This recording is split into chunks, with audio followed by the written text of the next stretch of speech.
আসসালামু আলাইকুম। আপনারা কেমন আছেন? আলহামদুলিল্লাহ আমি ভালো আছি। আপনাদের দোয়ায় ও আল্লাহর অশেষ রহমতে। এখানে আজকে একটা ভিডিও দেখতে পাচ্ছেন। এখানে কালার বাগ, মুরগি ও মোরগ দুরকমই আছে। তো সব মিলিয়ে আলহামদুলিল্লাহ এখন শীতকালে অনেক তরকারির দাম কম থাকে। তবে কালার বাগে একটা যে সুবিধা, এনারা সামনে যাই দেওয়া হোক ওনারা টুকটাক খেতে পারে বা খায়। তরকারি যে ধরনের তরকারি, ফুলকপি কন, পাতাকপি কন, ভেন্ডি কন, যাই কন সামনে দিলে ওরা খেতে পারে বা খায়, যার জন্য অনেকটা সুবিধা হয়।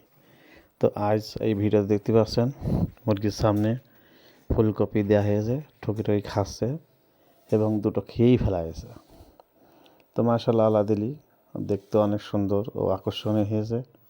সব মিলিয়ে আল্লাহর শুকরিয়া আদায় করি, সুস্থ আছি এজন্য।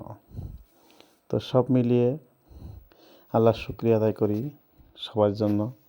আপনারা আমাদের দোয়া করেন, আমি আপনাদের জন্য দোয়া করি এবং সবাই মিলে ভালো থাকার চেষ্টা করি।